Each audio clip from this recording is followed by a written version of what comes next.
Prova, prova. Okay. Um, the first time I heard your name, Matteo, it reminded me of Matteo di Bascio. Do you know who that guy is? No? No? Well, the story goes around that there was a person by the name of Matteo di Bascio who did not really like how pastors around his time, were wasting a lot of money because people would put in a lot of money for the church. And he chose to live a very simple life, gave up all of the riches of the church, and started something that's known as the Order of the Friars. And the name cappuccino comes from the fact that the monks wore robes whose color was quite similar to the taste, to the color of the coffee that they had. So you've got a great heritage of the name. Yeah, So actually it is. yeah, so is it a common name in your country, or is it something? Yeah, my name is pretty common. Actually, mine is a composite name, it's Pier, that stands for Piero, and Matteo, that is the one you just explained. So actually mine, it's pretty uncommon. Instead, Matteo and Piero, yeah, are pretty common. One of, I mean, we've thought of doing the podcast for so long, and we had interruptions after interruptions, and we can't really say we've been completely free of it even today. But one of the things that I always hoped while doing a podcast is try to avoid what Italians would call accabottoni, or there's a word something like that, attaccabottoni. Attaccabottoni, okay, Yeah, yeah. that's a doleful bore who only says pointless, stupid stories just to who talks about very melodramatic things, sorrowful things, and those tales lead nowhere. So I was hoping we could not become that type of person who's stereotyped in Italy. Yeah, for sure. So, what do you want to talk about? Well, one of the first things that I wanted to ask you was, did you hear about the recent air crash that we had in our country? In Was it? Nepal, yeah. Yeah. So was how was it perceived back in Italy? Okay, actually, I should say that for our for the problems that we have in our country, and are a lot, like from the crisis of the energy to the political problems to the war in Ukraine. Actually, that news was not that, let's say, not important. I mean, it was a crash where died a lot of people, so it was like drama. Okay, but they didn't spend a lot of time due to this on this particular event. Okay, and now let's not become too broad in our classification and talk about how it was perceived in Italy, but I think it would have caused some sort of furor, some sort of anger, perhaps in EASA or say Aviotrace, where you're currently tutoring, because since we're partnering with them in order to run a course in our country, it should have had some sort of ripples back in the Aviatory society. No, not really. Actually, no. Actually, I guess, okay, every time that airplane crash occurs, it's always like a drama for anyone. But moreover, if you are involved in aerospace sector, in the aerospace field, okay. But actually, we because we know that those things may happen, okay. We don't want to judge before to know the facts, okay, to know why this accident actually occurred, okay, because at the beginning they started talking about a mistake, a pilot mistake, right? But now talking with our friend, the captain from the Nepalese aviation, now we know from the investigations that probably it was not a pilot mistake. So actually, if it's not a pilot's mistake, if there is something else related, for example, to some technical problem, then as I already said, these things unfortunately may happen because we are humans. We can make mistakes. So anger for what? No, disappointment. can be said. We can for sure, we want to improve ourselves and the safety of our flights, of our sector. But no, actually, recently we also have two huge accidents in Italy.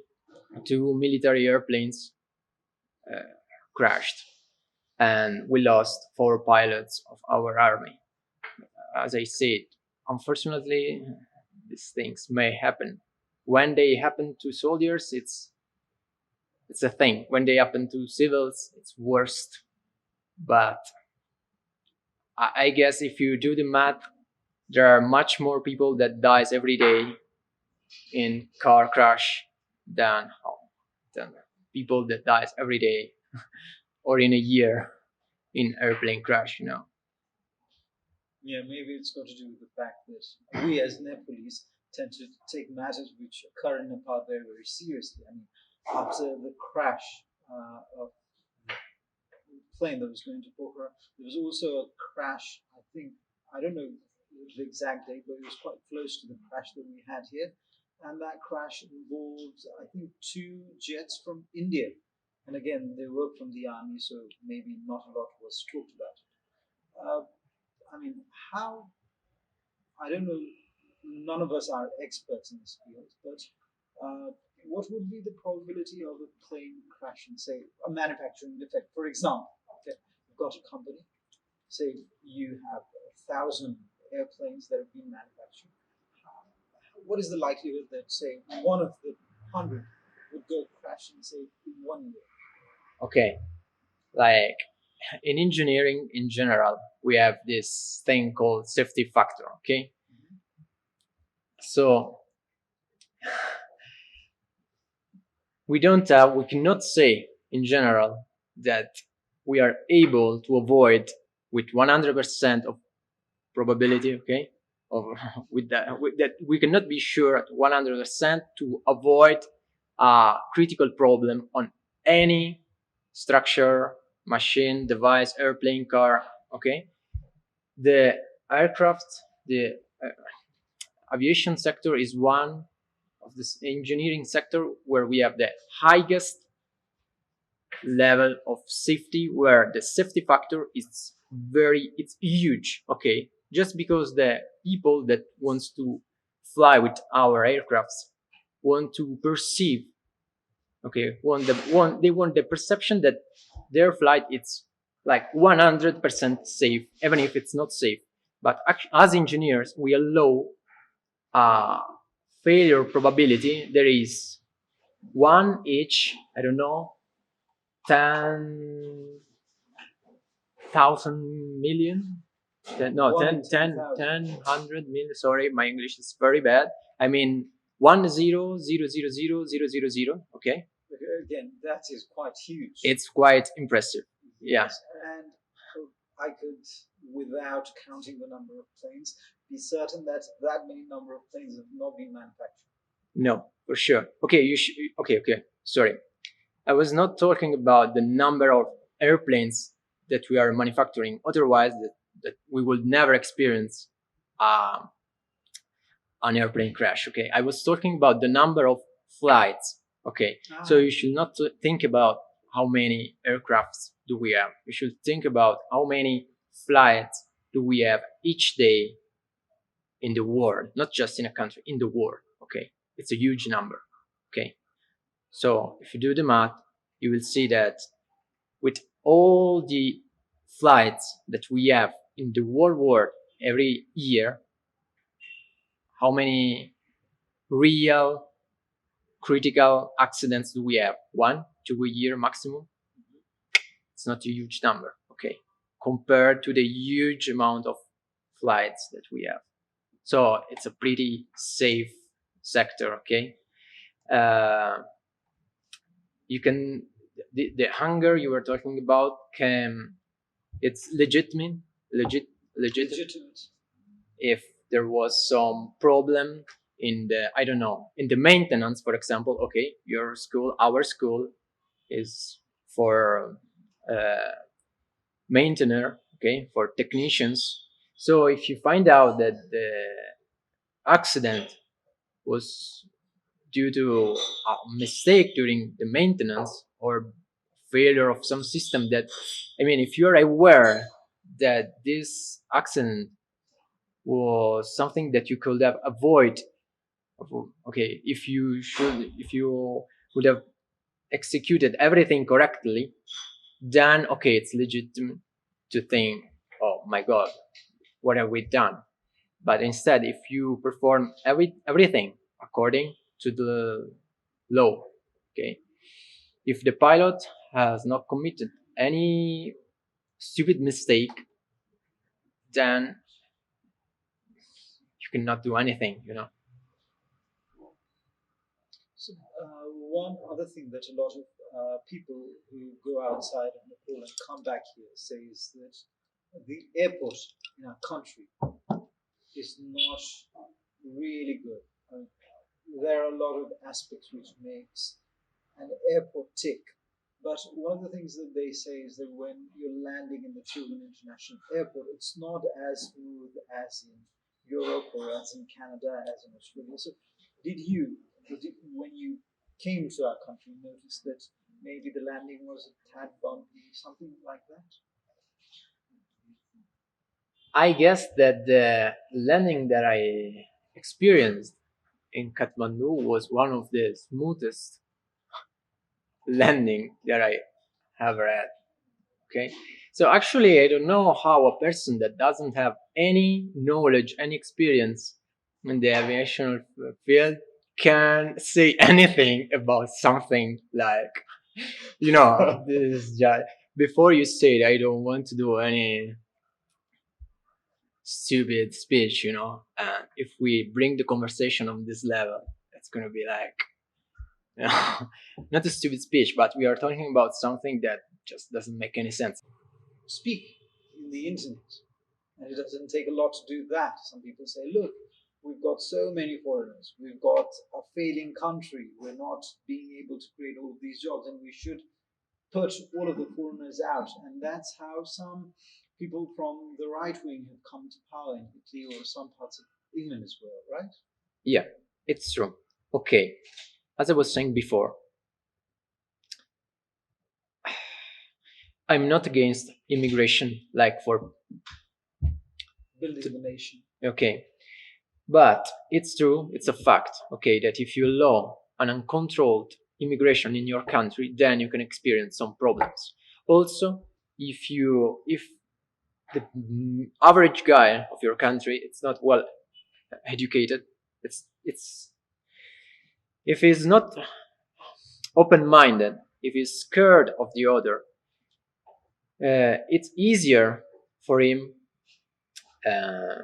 like to think that all the problems of his nation are due to the immigration. Okay, and it's problem also that, for example, in Italy, in big cities, it's true that we have some problems due to the immigrations because we are allowing these guys to enter in Italy, for example, but we are doing nothing in order to make them really active part of our society. Okay, so if you don't have a job, if you don't speak our language, it's difficult for you to be, in touch. yeah, to be active, to be happy. Okay, this is a problem that also they have in France, in Belgium. They have a lot of, how to say, that's part of the city where you have gates and there are only certain types of people. Ghetto in Italian. Ghetto, yes, Ghetto. Okay, and in Italy as well, in big cities like Milan, Turin, and also in France, there are very real ghetto. Okay, where if there is no integration between your culture and my culture, how we can understand each other, how we can understand that we are not enemy. Okay, and also as I was saying, if you don't have a job, if you need to live anyway, then you're going to be victim of prostitution, drug, uh, you're going to go to robber, you know. And the perception that the people have is that, okay, you're doing this not because of your condition because you are poor. You're going this because you are black, or because you come from another country, because you're a foreigner. My point is that if they was born in Africa, if they were at the place, if you switch anyway, anyone in that condition will be forced, to go out of the law. Okay, so we are not doing nothing. I think to avoid this problem. There is a real problem. Okay, the right is just. It's not saying this. Okay, it doesn't do anything to fix this problem. They like this problem. They want this problem actually because they use the fear. They use this kind of stuff as a stick in order to get more votes from the more uneducated part of the society, from the part of the society that doesn't think, because I'm sure that there is a huge part of the society that just doesn't use their brain, they are just. How is the calling quiz now? Not bad. Maybe we've got a better term. Colunquismo? Are you sure this is colunquismo? Are you sure that, like, the majority of the people have an opinion, that they vote, they are aware of who they are voting, that they are informed of which is the program of the party they are voting for? Are you aware that they hold the facts in order to create a proper opinion about something? Are you aware? Are you sure about this? This is one of the problems that we have with internet media, right? We've got no censor, so anybody can post anything. And it was said too heavily during the Donald Trump campaign that he had used Facebook, the surveys, and in order to manipulate people who were known as the pursuables and were given post after post about negative things about Hillary Clinton. So how do you think we can mitigate that? Okay, this is becoming more and more difficult, okay, in general. First, these platforms, social media, are private like platforms, so it's a problem first because it's not a public platform. Okay, so you should go to someone, to a private platform. The government should go there, and should say, okay, from now on you should not allow people to do this and this. Okay, you can say that this is a kind of censorship. Censorship, yeah. So this is the first point. This is the first problem. Second point. Okay, let's suppose that we agree with that we want to do that. Okay. The main point is that now you know ChatGPT, right? Yeah, I know ChatGPT. It's gonna be always more and more difficult, to avoid that the algorithms, that fake news will to control these problems. I think that the most difficult but most effective thing will be just to teach people how to start again to think, okay? To be critical thinking, man. Okay, you said it, critical thinking. Because it's pretty obvious, okay, it's pretty easy to check if one news is a fake or not, yeah? For me and you, it's pretty easy to do that, right? But for a boomer, he read the news, okay, the big stuff, he say, okay, the Nepali aircraft crashed due to, I don't know, 5G, that, okay, due to internet, okay? And it says, oh my god, okay, it doesn't think maybe this is just a stupid stuff, okay? No.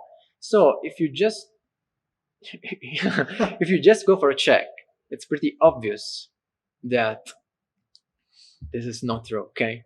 And there is no algorithm, no ChatGPT that can just convince you, that can do the wash brain. You know how to say wash brain? Brainwashing. Brainwashing. Okay, in order to force you to think the opposite. Okay, so it's you. You should be smart enough in order to protect themselves from the fake news, from the external manipulation. Okay, and not to avoid others to find way in order to manipulate people. Okay, I guess so. I guess this is the most effective way, okay, in order to protect our society from this kind of stuff. Misinformation. Now, have you ever found instances of misinformation or disinformation that students who study under you in Aviotrace back in Swiss experience as well? Or has social media been some sort of a very good thing for them in order to learn? Maybe a thing or two about aircrafts, helicopters. No, wait, sorry. We are talking about what? So you are asking me if there is any fake news that we found, that they found. So, So, I mean, there are a lot of independent teachers in YouTube as well, right? mhm. Who run a lot of courses. Now, have any students that you've taught come about information about the aviation sector from these which are not actually true? Yeah, it may happen, but actually, in that case, okay, we're not talking about like politics, Yeah, we're not economics. talking about We're politics. talking about something that, okay, maybe it's in this case, this is not a fake news. Okay, fake news, it's something that it's delivered on purpose. Okay, like the creator of the content is aware that is a fake news. Okay, his purpose is to manipulate people, right? If I delivered some wrong content about some technical engineering topic, maybe I'm not doing on purpose. I'm just doing it because my knowledge is a lack, because it's not as good as I think. Okay, maybe I think that that I know very well. I don't know the certain component, the transmission of the main rotor of the engine of the helicopter. Sorry, and I want to do a tutorial, a video where I explain to my students how to this thing work. Okay, maybe I say things that are wrong. Okay, this thing can happen. Actually, this thing can happen also not just on social media, not just in internet. Can happen also in textbook, right? Yes. Can happen in general. Okay, our knowledge, it's not an absolute. Okay, it's getting improved. Now, when you publish technical work, as you know, okay, like a paper, for example, if you are a PhD, you want to publish a paper, this paper must be checked, right, by other authors before being published. So there is a higher level and higher probability that there are no stupid stuff written there. Okay. Instead, when you create, anyone can create a content in internet. So it can happen that also a not well prepared teacher can upload his lessons on YouTube, on any other social media. And so sometimes can happen that a student comes to you and say, okay, look, in this video, they say a thing that is different from what you explained in class. Can be. But it's not a huge problem. I mean, that will be censored as well. Censor as well. Censorship. Censorship as well. So, uh, do you use social media to connect with students as well? Um, Actually, I'm against social media, okay, but uh, due to the social pressure, I've just reactivated my social profiles right now, like a couple of days ago. Okay. So just to connect with some student from Aviotrace Nepal. But I guess I swear I will deactivate all my profiles again when I go back to Italy. Just because I think that social media are a wonderful thing if you are able to use them with, if you're able not to be addicted with it. Okay. with with some sort of veneration, with a drawing of lines made as to what kind of things you can talk about and not talk about. Okay, got your point. Every teacher has his own style, you know. Okay, my style is pretty unconventional, maybe not formal. So for sure, it can be a problem. Like a lot of times, they ask me this question, like if you become too much friend with your students, they can lose the they can misunderstand that you're being kind with them, being friendly with them doesn't mean that they can act as, A friend. yeah, as we are just normal friends. Okay, we are still they are still students, I'm still the teacher. So actually, out of the day, out of the class, we can also maybe become friend, maybe. But while we are in class, we must be professional. Okay, I know this is a kind of problem. It's the same problem, I guess, that you can experience if you are in love, in a relationship with someone that you are working with. Okay, like, same thing. It's I know it's harder to handle with it. Okay, but I guess that doesn't mean that it doesn't mean that it must be wrong in all cases. I guess if you are able to make them understand, to take some boundaries, okay, to make them understand they should not cross certain boundaries that you must put there. Okay, you must put there, and you must make them understand that if they cross that line, you're no more a friend of them. Okay, you are a teacher, so they must experience some consequences. Okay, if they don't respect you, if they don't if they are no more good students, if they are not studying anymore, then you must act as a teacher, not as a friend. But I guess that if you have, okay, it's complicated. If you are just uh, an old teacher that doesn't want to make any kind of personal interaction with them. Okay, so how much has teaching changed since you were a student yourself? Now that you've become an instructor, since you were a child. I mean, I remember that when I was a student who was studying in grade 8 or 9, we looked at teachers very, very differently. We thought of them as people who are untouchable, somebody really pure, without a lot of sins. They did so much for us, and we had a lot of respect with them. I think that that has declined over the years. I don't know.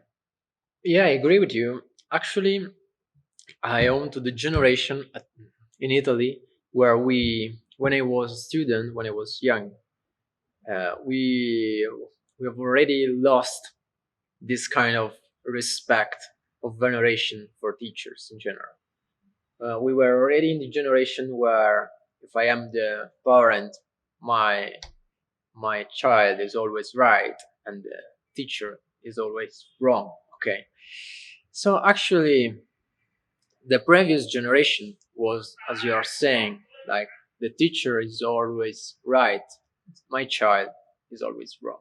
Now the things are changing in the sense that, high educated people that have critical thinking, they are starting to understand again the importance of the education for their child. Okay, and so they are starting again to understand that this thing is not good for the son. Okay, for the student. uh, and so they are trying to send them, like, if I if I, one day I will have a son, I will send him for sure in a school where I know that the average level is very high. I will pretend from him a very respectful behavior with the when he talks with the teachers in general. Okay, and if one teacher calls me and says your your son is not studying, is not performing as well. yeah, or is are respectful when he talks to me, for sure I will use critical thinking, and if I think that is right, then I will literally kick his ass. Not my teachers, the teachers ass, but my son's ass. Okay, for sure. Well, Uh, well, sometimes kicking somebody's ass is frowned upon, especially when you're. I mean, we tend to think of foreigners. And this, again, I don't mean this in any way derogatory when I call you a foreigner. I just mean someone who's not from our country. We tend to think of foreigners as people who don't smack their kids. Is that true or not? We think that our foreigners, they always are very respectful, even to the children. They don't want to shout. They're always very, very polite. okay, now I can talk with my own experience. Okay, I've been smacked so many times in my childhood, like so many times. I was lucky because the smacker, as you said, one I received these punches was my mom. She was a pretty small, thin lady, so it was not that painful. But for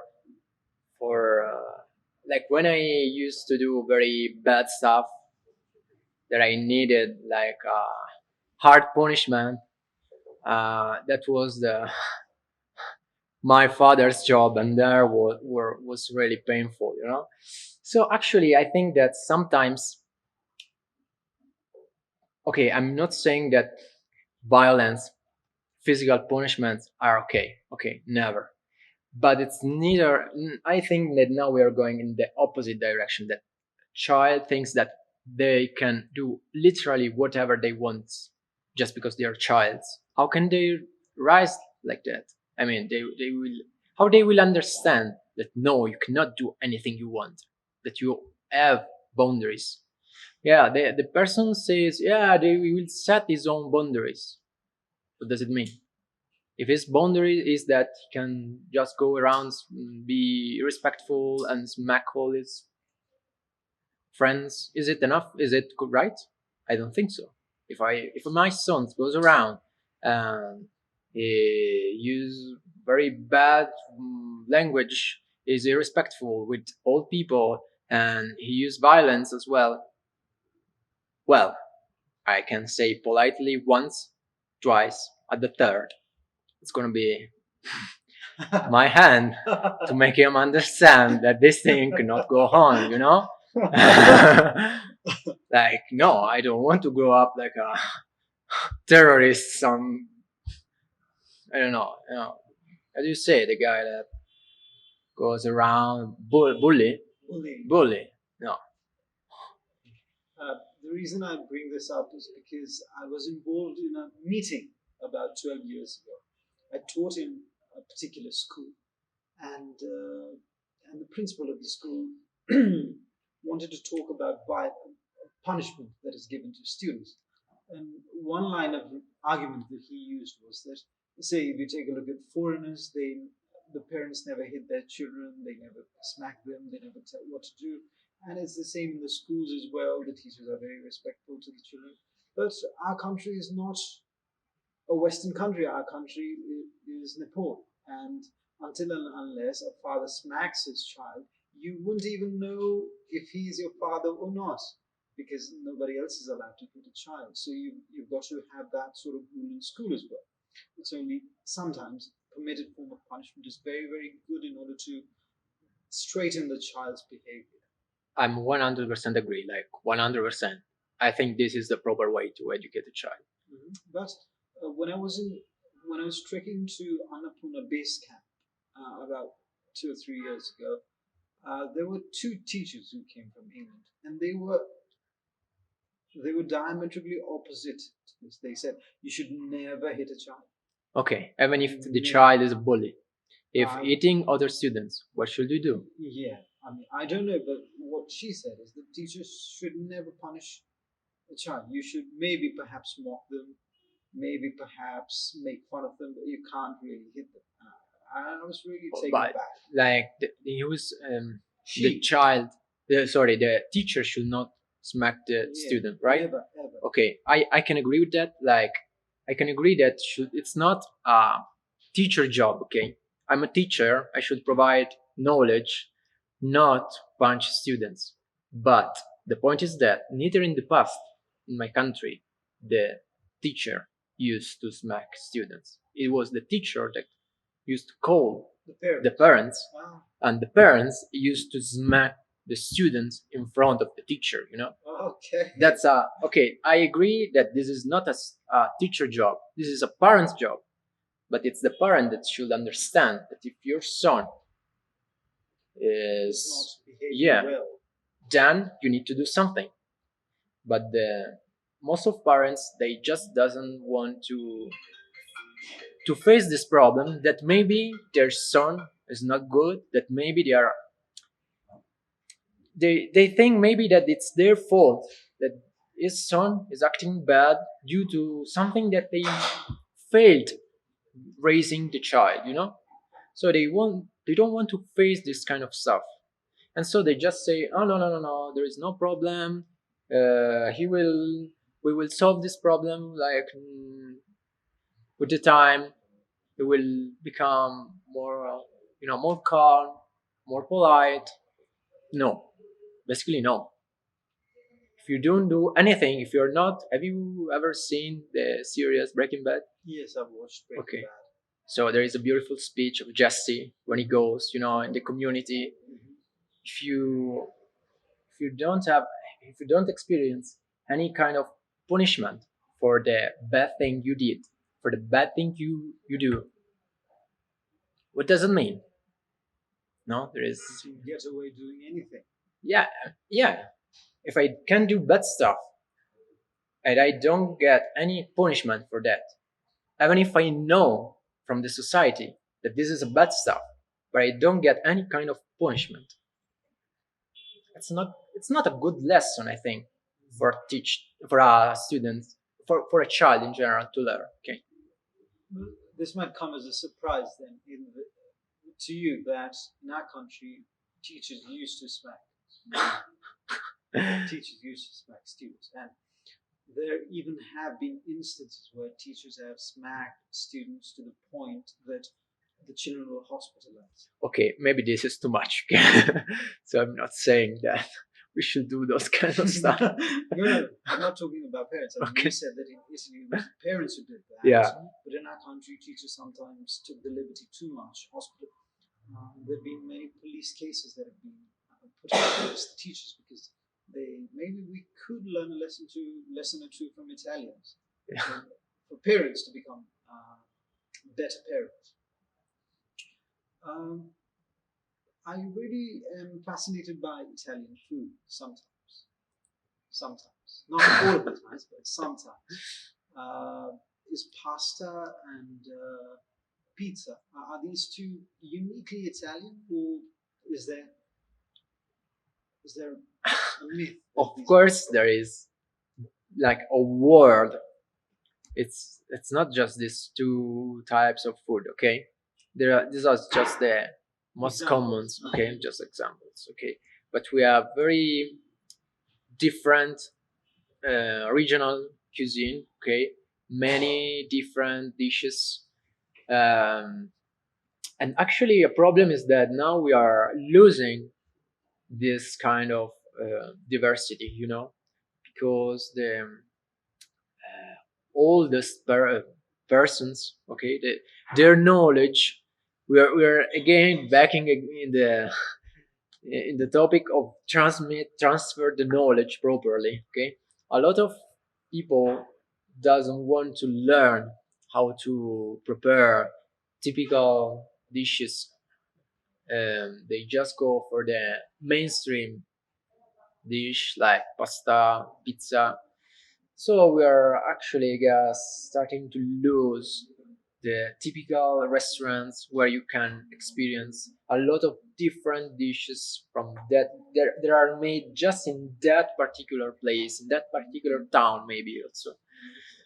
But yeah, for sure, the most popular are the Pizza one and pasta. pizza and pasta. Look, so when I take a look at the Italian food, such as pasta, I tend to think of this as nutrition deficient because I think this is just refined flour. I mean, this is not good enough.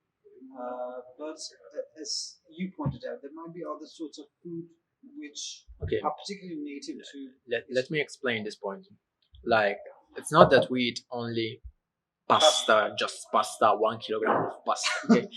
Okay, the point is that in the past, not in the pasta, in the past, mm, pasta it's a very cheap.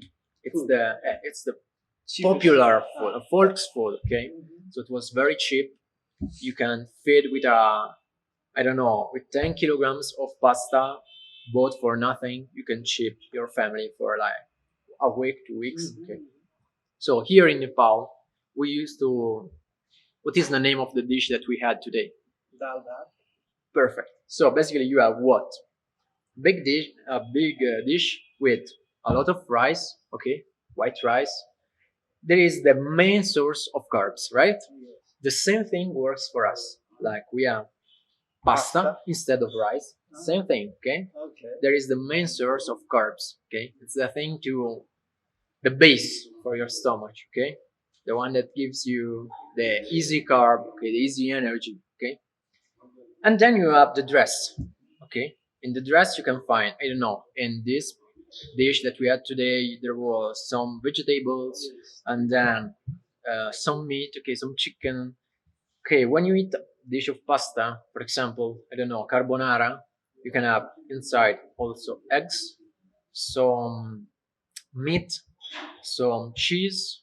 Okay, so you have actually different, Ah. okay, So- different type of nutrients. So Okay, in the same bowl of pasta, you'd have meat as well as cheese as of well as course, vegetables. like for example, do you know ragu? Ragu. Not Okay, basically it's you put tomato sauce and meat inside, like grinded meat inside. Okay, so basically you have pasta that is the base, okay, the carb. Then you have the sauce, okay, so it's like the vegetable, and then you have the protein. There is the meat, for example. And consider anyway that for us pasta it's the first course. Then in general we used to have also the second course. Okay, so it's not that you have only pasta.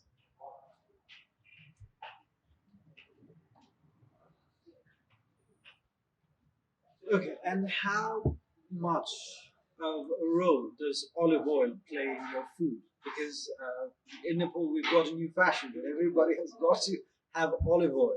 And how big a role is that, or how big a component of Italian food is olive oil? It's very important actually. Okay, it's very important mostly in the southern part because it's where the olive tree is able to grow easily. In the northern part, in the past, it was the climate. It was too cold, so it was not possible to have this kind of tree. Okay, so they used it in the past a lot of butter instead of olive oil. Okay, instead in the past where the climate is Mediterranean. Okay, it's pretty hot. It's it's pretty easy to have big amounts of olive oil. Okay, but anyway, yeah, we use a lot, maybe too much. But, so, do you have any fat source which is derived from animals as well? For example, in our country, ghee is something that we derive out of the milk of cows and buffaloes. So, is something equivalent? That Yeah, you as I use? was saying, the first alternative source is butter. But Yeah, and the second one would be maybe dried nuts. actually, we don't use this kind of stuff. It's a really modern stuff, you know. Like nowadays with the vegetarian uh, diet, with the vegan diet, there it's starting to become more and more popular. Also, this kind of butter, this vegetarian butter. But in the past, it was very rare. Okay, it was not something because we don't have this kind of cultivation in Italy. Okay, so we don't produce our own. How do you say it? It's butter or no Ghee. ghee butter. Okay, that's interesting. In terms of climate, how did you find this place to Okay, if you look in my luggage, be? Mm-hmm. I brought a lot of very heavy clothes, because I thought, okay, Kathmandu is in Nepal, it's close to Himalaya. It's how many meters? 1,300? Yeah, 1,400? 300, 400. 400. So I thought it was very cold. And actually, one day before to get the plane, I googled for the meteor, for the weather, and I find out it was pretty cold. It was pretty warm. Sorry. So I really enjoyed the weather because it's dry. It's not that cold. It's pretty nice actually. Uh, so it was good. I really enjoyed it. Well, if you had stayed in a hotel which was quite close to Nagarkot, which is the place that you visited yesterday, maybe the clothes would have come in handy. But in this part of Kathmandu, it's quite. We're approaching the sun, so it's not as cold as it. And this is one of the problems that we have. Everybody thinks of Nepal as a country which has only mountains and hills all around. Is that perception true back in Italy as Yeah, yeah. well? Now, did you enjoy the food that you find in our country? Maybe since you guys have been used to having the Mediterranean food normally. So, how does Nepalese food compare to the one that you have back in Italy? Actually, I really liked. I was really surprised by Nepalese food. Really, I'm not joking. I'm not just saying. And I'm surprised that Nepalese food it's not that popular in Europe. Actually, like I think that you could have a big, Nepalese restaurant? yeah, big market there in Europe because it's very good. It's I think, in my personal opinion, better than Indian food because it's less spicy. Spicy. Okay, and we as European we don't use spicy like at all. Okay, we use just a little bit of pepper maybe. So for us, we used to go sometimes in Indian restaurants to taste something different, but it's not that in general Europeans enjoys that much, Indian food because it's too much, just too much. Instead, Nepalese food it's something very delicate. It's good. It's natural. It's not chemical. You have a lot of different dishes as well. Okay, it's not that you eat always the same thing every day. Every day. I think that yeah, it's very good. And I think that the perception that you have about the Nepalese food, the good feel good factor that you had about the Nepalese food, might be down to the fact that we're in Sila Restaurant, which is sponsoring this particular podcast, and it is a wonderful place for people to enjoy the Nepalese food because so much effort goes into bringing out, as you say, local, organic, as much as possible. I mean, it would be wholly impossible to. Look, I think that you didn't really have the time to visit other parts of our country since you were so restricted by your schedule teaching and taking courses.